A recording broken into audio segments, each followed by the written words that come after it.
Hoje a gente vai conversar sobre mal súbito. Infelizmente, a gente viu alguns casos ultimamente do jogador de futebol que chocou o Brasil e todo o Uruguai, um sofrimento muito grande. Claro que a família, então, nem se fala, né? E aí, muita gente fica preocupada, pensando, puxa, será que eu também posso ter um mal súbito? Por que é que as pessoas têm um mal súbito? Tem gente que fica com esse fantasma na cabeça. Então, a gente vai entender melhor o que é um mal súbito. Para descrever o que acontece, como é que esses sintomas surgem, quais são as causas, a gente tem 2 especialistas no assunto, tá? Então, hoje a gente recebe o cardiologista Ricardo Contesini e o neurologista Dr. William Rezende. Ao longo do nosso bate-papo, eu quero também a sua participação. Você que já está acostumado a acompanhar o nosso programa e participar, ótimo, manda brasa lá no nosso Instagram, Vida Melhor Oficial. Se por um acaso é a primeira vez que você está assistindo, não sabe como é que funciona, através do nosso Instagram, você manda a sua participação e a gente também depois acompanha aqui em tempo real, tá bom? Então, eu recebo o cardiologista Dr. Ricardo Contesini, neurologista Dr. William Rezende. Sejam bem-vindos. Muito obrigada por estar aqui. Dr. Obrigado William pelo convite. e Dr. Ricardo. Tudo bem? Vamos lá. Bom, tem gente que fica muito preocupado com medo de ter um mal súbito, né? Então, por isso a gente achou muito pertinente trazer esse assunto. E outras pessoas já, de repente, viram muito de perto, tem um histórico na família. Vamos tentar entender o que é e como é que a gente lida com tudo isso. Quem pode começar me explicando o que é um mal súbito? Bom, mal súbito é literalmente quando a pessoa subitamente tem uma perda de consciência. Ela desmaia de maneira súbita. E isso pode ter diversas causas para essa perda súbita da consciência. E as principais são causas neurológicas e cardiológicas. E é por isso que a gente tem um neurologista e um cardiologista. Mas a gente também tem um VTzinho e a gente introduz com ele. Vamos rodar. O mal súbito é um termo utilizado para casos que precisam de atendimento médico imediato. Na maioria das vezes está associado a causas cardíacas, mas fatores neurológicos, respiratórios e outras causas podem contribuir para esse evento. Alguns casos chamaram a atenção da mídia. O cantor gospel Pedro Henrique, de 30 anos, morreu durante uma apresentação na Bahia após sofrer mal súbito. A médica Luciana Xavier Oliveira, de 26 anos, faleceu após um mal súbito enquanto fazia exercícios em uma academia de Belo Horizonte. O médico cardiologista Leandro Médici, de 41 anos, faleceu enquanto ajudava nas enchentes do Rio Grande do Sul. Uma das suspeitas é que tenha sofrido mal súbito. Outro caso recente é do policial militar Paulino Cristóvão da Silva. Ele tinha 52 anos. Segundo as autoridades, o agente caiu do cavalo enquanto participava de um evento em São Paulo. A causa da morte, sobre o que teria ocasionado o mal súbito, está sendo investigada pela Polícia Militar. Você vê que não são poucos os casos, né? Isso são os mais famosos, mas a gente sabe que acontece com frequência, não é, doutor Ricardo? Pois é, Cláudia. É sempre uma tragédia, né? É sempre uma coisa que chama muito atenção e envolve muitas coisas que a gente precisa dar uma olhada, né? A gente percebeu que nesses exemplos eram todos pacientes jovens, que acaba chamando mais ainda atenção, e que tiveram uma morte rápida e súbita. Normalmente isso acontece, em suma, por uma falta, principalmente de ida de sangue para o cérebro e que faz com que a pessoa desmaie e tenha essa morte súbita ou esse mal súbito, né? Alguns casos cardiológicos podem acontecer. A gente tem vários exemplos de jogadores, né? De atletas que tiveram mal súbito durante a prática de exercício físico, a médica também de Belo Horizonte.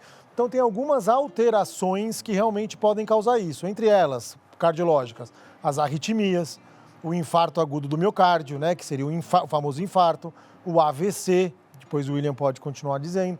Então, são doenças cardiovasculares que elas podem levar a uma perda súbita de consciência, principalmente pela falta de ida de sangue ao cérebro. Mas o que eu acho que vale a pena a gente chamar a atenção é que, na grande maioria das vezes, a gente consegue, através de exames de rotina, de avaliações periódicas, evitar que esse tipo de coisa aconteça. Então é super importante que as pessoas tenham essa consciência de qualquer sintoma. Muitas vezes a pessoa fala assim, eu tive um mal-estar na academia, não deve ter sido nada, deve ter sido só eu não comi direito, estava muito quente. Às vezes pode realmente ser isso, mas muitas vezes já pode ser um sinal que alguma coisa não está indo bem e que você merece visitar o seu médico para poder avaliar se tem alguma alteração. Então, normalmente o mal súbito, ele dá sinais antes?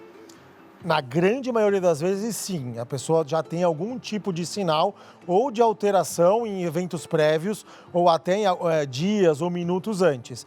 Então, é sempre, na grande maioria das vezes, existe um sinal que vale a pena ser pesquisado. Pensando na parte neurológica, doutor William, até mesmo no AVC, o paciente tem algum sinal, ele fica ciente ou não? O AVC normalmente não dá um sinal prévio, exceto quando a pessoa tem um AIT, que é um ataque isquêmico transitório, que é literalmente um AVC que começou aí e não foi. Ele teve o AVC, mas foi desfeito. Mas, de maneira geral, o AVC ele não dá tantos sinais prévios, tá? O que a pessoa tem que realmente fazer é a prevenção de risco dos fatores de causa para o AVC.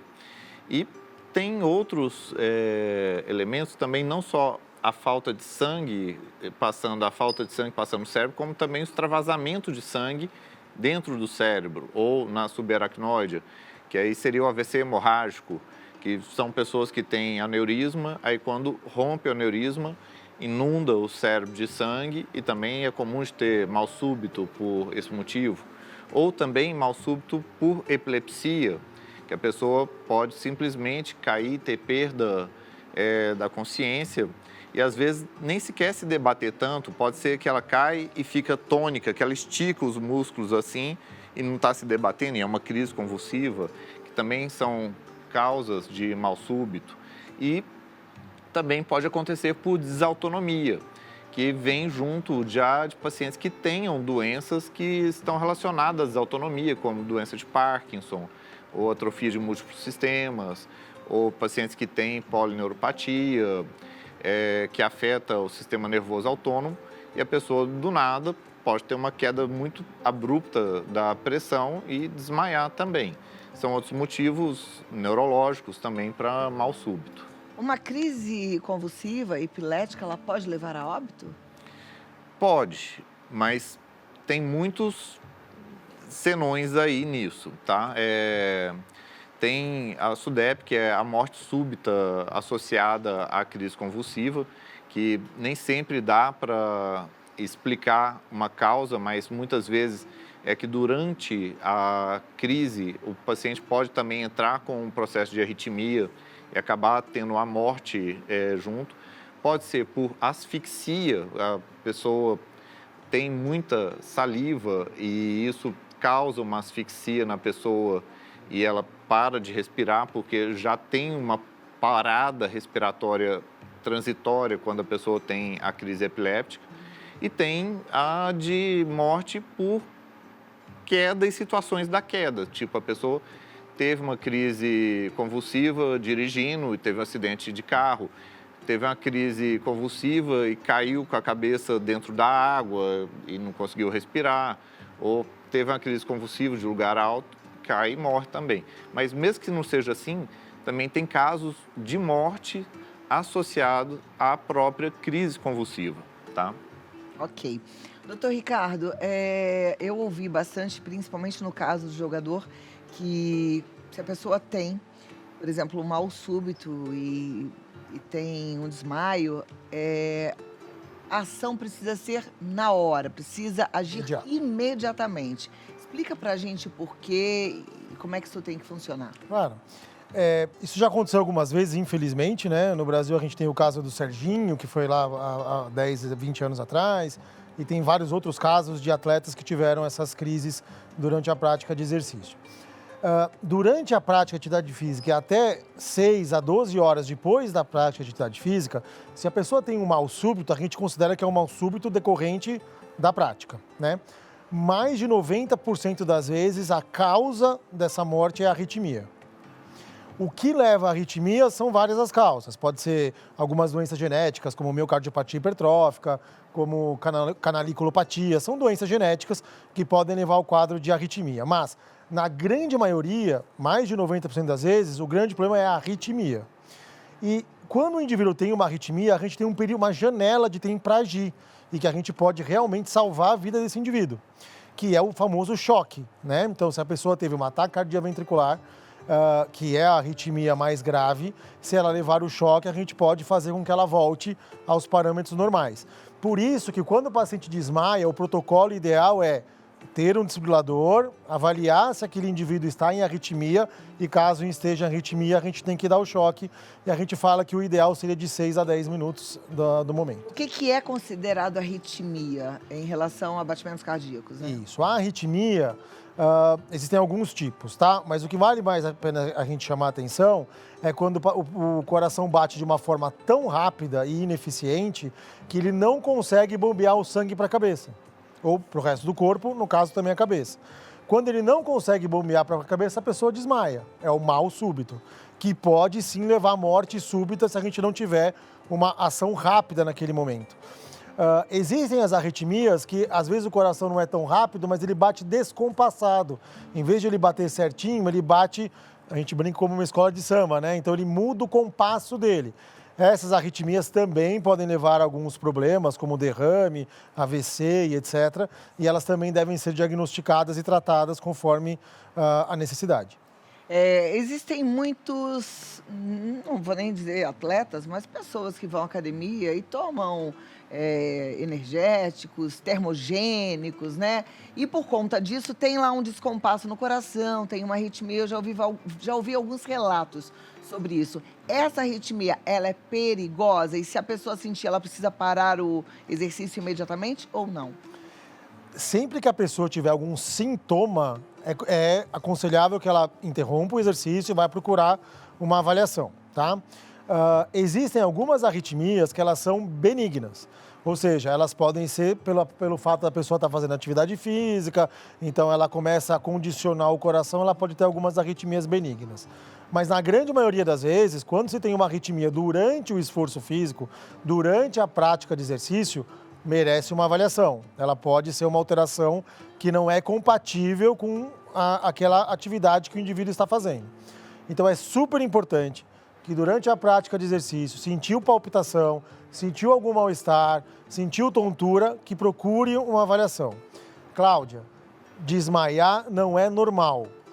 Toda vez que o indivíduo tem uma síncope, que é o desmaio e perda da consciência, até que se prove ao contrário, foi uma morte súbita abortada ou evitada, se ele acordar de novo. Então, precisa pesquisar e precisa conhecer quais são os motivos para a pessoa ter um desmaio, independente se foi durante o exercício ou se foi em casa assistindo televisão. Desmaio não é normal e merece ser investigado. Perfeito. Olha, gente, tudo isso aqui é não para te deixar apavorada. Pelo contrário, tirar a pulga atrás da orelha, você entender como é que funciona o nosso corpo e cuidar melhor dele, tá? Vou deixar uma perguntinha bem simples aqui no ar para o doutor Ricardo, que é cardiologista. Mas pode ser para os dois. Aquele exercício que a gente faz quando a gente se matricula, aquele exame que a gente faz quando se matricula na academia, que eles falam assim, precisa de uma avaliação médica, precisa de um atestado médico. Ele basta para que a gente faça exercícios com tranquilidade? Aí eu quero saber se sim ou não. E aí eu sei que tem muito brasileiro que burla esse exame. Depois vocês respondem. Tem gente que burla, que fala assim, conhece um cardiologista, conhece um médico, fala, faz um exame médico, um atestado médico aí para eu fazer exercício. Então a gente vai saber se existe risco nessa conduta ou não, tá bom? Nesse jeitinho brasileiro que não tem nada de muito bom. A gente tem que parar com esse negócio de jeitinho brasileiro, né? Vamos mudar essa cultura, tá certo? Bom, se é certo pedir um atestado médico para algum conhecido, eu já digo que não. Isso é picaretagem, né?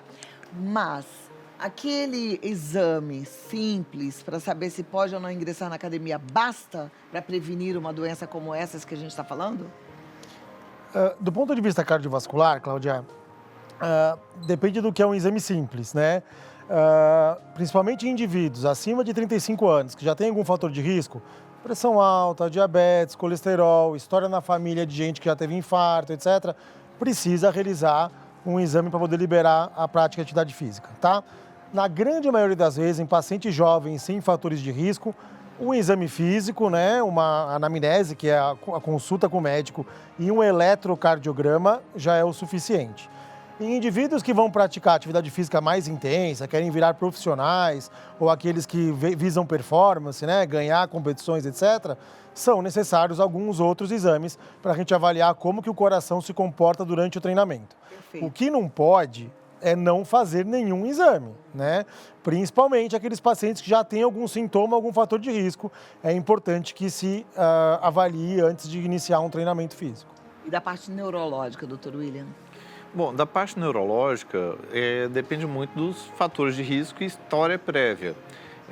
Para fazer a atividade física, como em idosos que também têm cada vez mais indicações de manter, tem que realmente também fazer avaliações e que envolve a parte tanto cardiovascular como questões de condições neurológicas. Se o paciente não tem desautonomia, não tem alguma alteração de controle motor, se não tem histórico de aneurismas na família para verificar sangramentos, o risco de sangramento cerebral, ou do risco de AVC, ou até mesmo histórico de epilepsia, tá?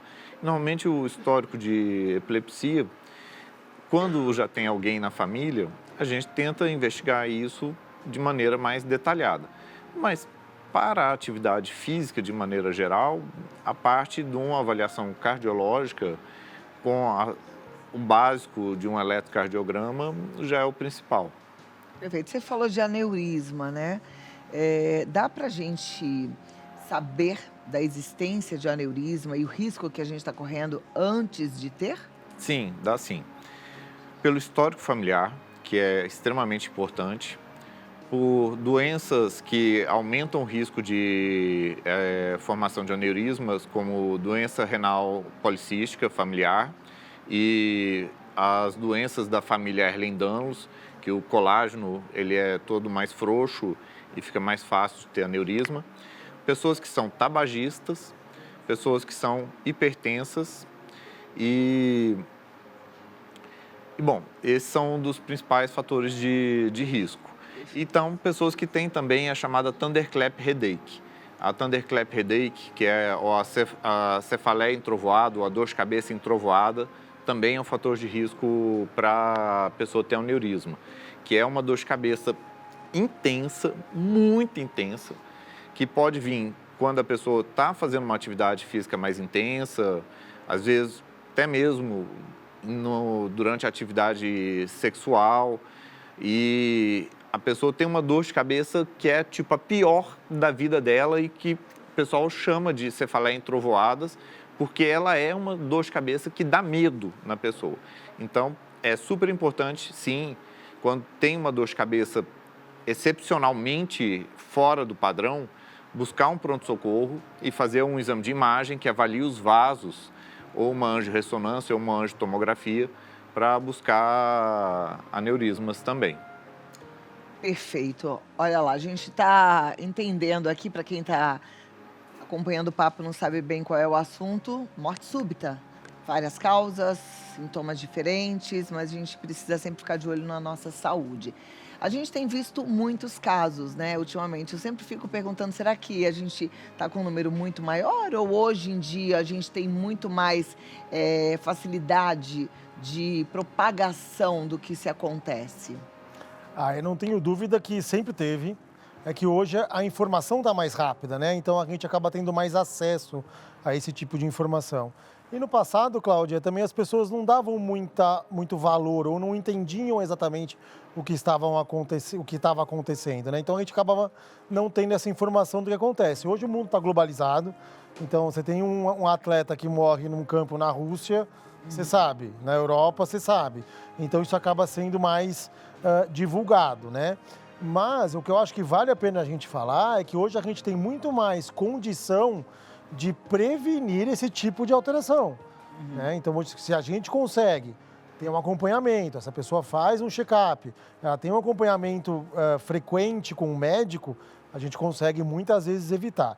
E eu sempre bato na mesma tecla, Cláudia. conheça seus fatores de risco, trate seus fatores de risco e não subestime seus sintomas. Se você tem sintomas, se você sente alguma coisa que você não está confortável, não deixa para depois, não deixa para amanhã, não deixa para o ano que vem. Vá procurar seu médico para poder fazer uma avaliação e entender se não tem nenhuma alteração no seu corpo. A gente está ouvindo o Dr. Ricardo, que é cardiologista, falando sobre isso, mas em todas as especialidades a gente precisa levar a sério os sintomas, né, doutor Claro. William?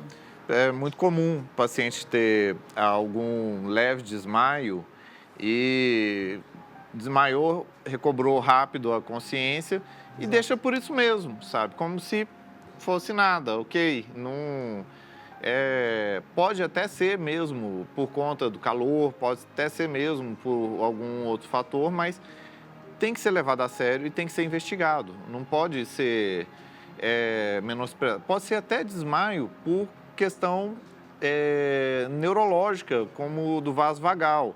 Por exemplo, pessoa que vê sangue, vai e desmaia. Ou pessoa que está numa situação de muito estresse ou de muita emoção, vai e desmaia. Isso não tem problema. Não, tem que ser avaliado. Mesmo assim tem que ser avaliado? Mesmo assim tem que ser avaliado. Porque não é normal. Não é normal, não é normal. A maior parte das pessoas vê sangue ou está em situações emocionais intensas, não desmaia. Se a pessoa está desmaiando, tem alguma coisa alterada, nem que seja a resposta autonômica, a resposta que o cérebro dá para o corpo, que ela está exagerada. Ela acaba baixando muito a pressão, a frequência cardíaca, e isso merece também ser tratado, tá? Nem que seja isso que está desregulado, como o corpo está tendo a resposta a essas alterações psíquicas, merece sim ser investigado, excluído outras causas, obviamente. Perfeito. Vamos lá. A gente vai continuar com o assunto, mas aí agora eu quero você. Quero sua pergunta, sua participação, Vida Melhor Oficial. Manda pra gente, doutor William e doutor Ricardo respondem já já. Com o doutor William, neurologista, doutor Ricardo, que é cardiologista, e você, né, nossa telespectadora, nosso telespectador querido. Vou pedir para a produção já colocar no video wall e a gente vai conferindo aqui perguntas e aí a resposta. Então, a primeira é da Caliana Maria. Boa tarde, eu sinto uma aceleração no peito e uma picada, tipo uma mordida de formiga. Isso pode ser um infarto? Olá, obrigado pela pergunta. Não, o infarto é um pouquinho diferente. O infarto é uma dor, normalmente na região precordial, na região do peito. Nas mulheres, às vezes, é na região do estômago e que ela é de fortíssima intensidade, então é uma dor importante, paralisante e que pode ser irradiada ou para o pescoço, ou para o braço, ou para as costas normalmente, né? E aí ela pode acompanhar de náusea, de vômitos e etc. Essas dores em picada, em pontada, normalmente elas não estão relacionadas com o coração. Já a aceleração, ela pode ser um sintoma de uma arritmia, etc. Mas normalmente ela também vem associada com outros fatores, como tontura, desmaio, mal-estar e etc.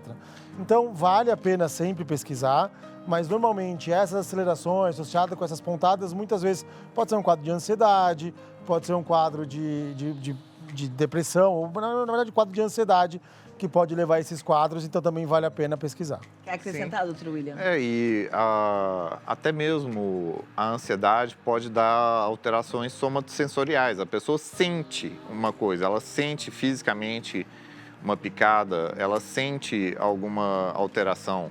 E isso, a parte psíquica, faz amplificar percepções. Por exemplo, às vezes a pessoa subiu um pouquinho a frequência cardíaca dela, mas a ansiedade faz ter aquela percepção que parece que o coração está saindo da boca e que vai estourar alguma coisa, mas às vezes a frequência cardíaca da pessoa está de 80, subiu para tipo 98, e só que naquela agitação a pessoa tem uma percepção aumentada e que pensa assim, nossa, vai estourar alguma coisa aqui dentro, vai dar algum ruim, eu estou sentindo isso. Mas isso é a percepção que fica alterada e dá um hiperfoco no batimento cardíaco, que normalmente a gente não presta atenção, a gente não sente ele, mas quando dá esse hiperfoco, a pessoa sente de verdade aquele batimento e sente ele mais acelerado e fica em pânico com aquilo. Olha que interessante. Nem sempre é porque ele está daquele jeito. A gente é que parou para olhar, sentir. E dá um hiperfoco. Tá.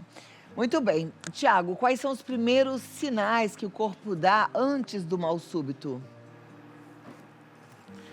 Bom, depende da causa do mal súbito. Pessoa que tem epilepsia pode ser crise parcial, que nem repuxa o rosto, ou dá a crise de ausência, que a pessoa para e fica a parada cognitiva, ou tem outros fenômenos de aura que precedem uma crise epiléptica, ou se a pessoa pode ter já sensações de quase desmaios, que são as pré-síncopes, também isso já pode antecipar ou anteceder uma síncope completa, que é uma perda de consciência completa. E também... Do ponto de vista cardiológico? Então, muitas vezes a pessoa, como falou o Dr. William, pode ter a aura e pode ter pródromos, que são alguns sintomas que precedem o quadro de mal súbito, né? Então, entre eles, tontura, sudorese fria, náusea, palpitação. Todas essas alterações, elas podem preceder um quadro cardiológico, como arritmia, infarto, AVC. Então, é importante que a pessoa entenda. E sabe, Cláudia, é importante que entenda seu corpo. A pessoa sabe quando ela está sentindo alguma coisa que não estava acostumada, quando tem alguma alteração. Então, dê valor a esse sintoma. Isso é importante. A Maria Alice quer saber qual é a diferença entre taquicardia e arritmia. Taquicardia é qualquer aumento da frequência cardíaca do coração. Então, o coração fica mais acelerado. Ele pode ficar acelerado de uma forma rítmica, ou seja, numa forma compassada. E quando é a arritmia, ele fica de uma forma descompassada, né? Mas as taquicardias é qualquer aumento da frequência cardíaca, que pode ser uma taquicardia sinusal, muitas vezes pode ser por ansiedade, por estresse, ou pode ser uma taquicardia ventricular, que é grave, que é essas que podem levar à morte. Essa por ansiedade, por estresse, é por conta do hiperfoco ou de fato o coração blum, blum? Não, pode ter as duas coisas. A pessoa, quando está em pânico, ela lança mais adrenalina e cortisol no sangue, que aumenta a frequência cardíaca, sim. Mas, além disso, a pessoa também pode desenvolver um hiperfoco na percepção e na sensação da frequência cardíaca e ter uma percepção de como se a coisa tivesse muito maior. Que nem, por exemplo, a pessoa está aparentemente em repouso e ficar com a frequência cardíaca de 110. Não é nada de outro mundo, né? A pessoa não está assim, nossa, estou com uma taquicardia de risco. Mas o coração está mais acelerado, porque a pessoa está com muita adrenalina no sangue, está com cortisol, porque ela está muito ansiosa. E, além disso, ela tem uma percepção de sentir, porque, por exemplo, a pessoa faz uma atividade física, facilmente o coração chega a 110.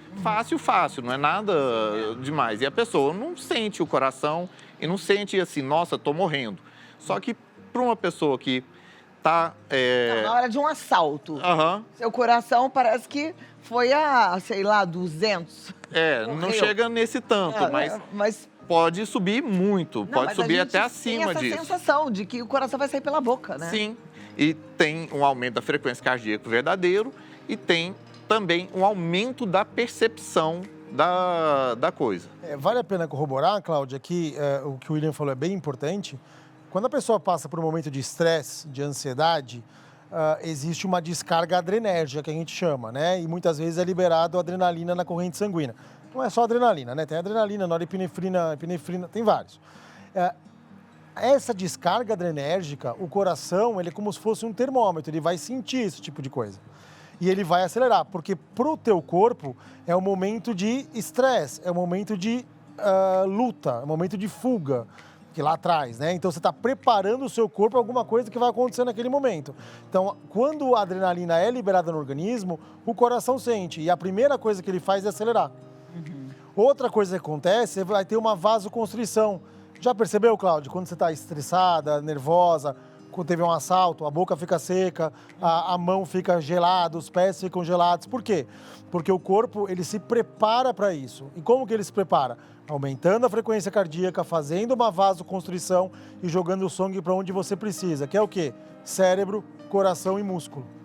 Então, essa é uma adaptação, e isso as pessoas sentem, e isso pode acontecer, e você tem uma taquicardia só por causa dessa descarga adrenérgica. Interessante o funcionamento do nosso corpo, né? O Oséias está querendo entender se o olho piscando continuamente pode ser um sinal de mal súbito. Não, isso não é sinal de mal súbito, não. O olho piscando continuamente tem que ver como é esse piscar. Esse piscar pode ser de tique, esse piscar pode ser de blefaroespasmo, que é um distúrbio do movimento que o olho fica piscando involuntariamente. E tem o mais comum, que é dar umas repuxadinhas da pálpebra, do músculo que recobre o olho, que quando a pessoa dorme pouco, toma muito café, está muito estressada, está numa sobrecarga, isso pode acontecer de ficar o músculo tendo contraturas involuntárias. Não necessariamente é um piscar completo, de fechar o olho, mas às vezes um repuxar. Às vezes eu sinto o meu tremendo sozinho, assim. E esse é o mais comum de todos. E isso denota, assim, que está tendo alguma outra coisa, nem que seja uma fadiga, um estresse, uma sobrecarga, mas não que isso seja risco de mal súbito. Tá joia. A Luana quer saber qual é a primeira ação que deve ser realizada ao encontrar uma vítima que sofreu um mal súbito. A primeira coisa é chamar por ajuda, sem dúvida nenhuma, né? Existem alguns cursos como o BLS, o TECA, cursos de primeiros socorros e primeiros atendimentos, mas é sempre, primeira coisa, chamar socorro, né? Depois ver se a vítima está acordada, então chacoalhar, saber se ela está respondendo, se não está respondendo e checar o pulso, né? E as outras medidas são medidas mais para quem já tem algum tipo de treinamento. Perfeito. Deixa eu ver se tem mais pergunta. Mariane Amaral, boa tarde. Meu pai fez exames de tomografia do tórax e um dos resultados deu ateromatose aórtica. Ele não passou com cardiologista ainda. Esse problema é grave ou não? Obrigado pela pergunta. Depende, né? A ateromatose aórtica significa que tem algumas placas de gordura na aorta, né? Que é o principal vaso do coração. Então, merece um acompanhamento para saber por que isso aconteceu e qual é o grau de acometimento. Graças a Deus, a nossa aorta ela é bem calibrosa, ela é grande. Então, para você ter uma ateromatose que vai causar um problema, ela tem que ser muito grande também. Então, normalmente não, é só algumas plaquinhas, mas que merecem sim ser cuidadas e avaliadas. O que pode acontecer é que se tem muita ateromatose na aorta, pode ter em outros vasos também, como na carótida, em outros vasos do até na coronária, né? Até na coronária também. Olha, aí é bom dar uma investigada boa mesmo, né? Sem dúvida. Vamos cuidar. Dr. Ricardo Contesini, cardiologista, muito obrigada por estar aqui com a gente. Ele está no Dr. Ricardo Contesini. Dr. Ricardo Contesini, tá? William Rezende, neurologista, está no Dr. William Rezende. Tudo juntinho, o Rezende dele é com Z. Dr. William Rezende. Muito obrigada aos dois, uma ótima tarde e até a próxima. Uma alegria recebê-los. Alguma consideração final? Bom, sempre investigar e não menosprezar o desmaio, porque o desmaio é comum. O desmaio é comum e ele necessita de um diagnóstico diferencial e entender o que causou ele, desde causas neurológicas e causas cardiológicas, e não ser menosprezado, porque se a pessoa leva isso a sério e passa por uma investigação, muitas vezes vai conseguir achar alguma coisa que pode prevenir, ou até mesmo achar alguma outra coisa por detrás, como nem que seja que a pessoa está excessivamente sobrecarregada, emocionalmente esgotada, e que isso também está levando ela a um desmaio. Alguma consideração, doutor? Obrigado pelo convite, Cláudia. É sempre um prazer, estou sempre à disposição de vocês. Obrigado a todos que estão assistindo. E a minha orientação é conheça seu corpo. Dê valor aos seus sintomas, como disse o William, né? E procure regularmente, faça seu check-up, procure seu médico, procure seu cardiologista, ginecologista, clínico geral, não importa. Mas pelo menos uma vez por ano faça o acompanhamento, porque isso faz com que a gente tenha parâmetros, né? E a gente consiga diagnosticar alguma alteração no seu início para a gente poder resolvê-la. Muito obrigada. Até a próxima, então aguardo vocês.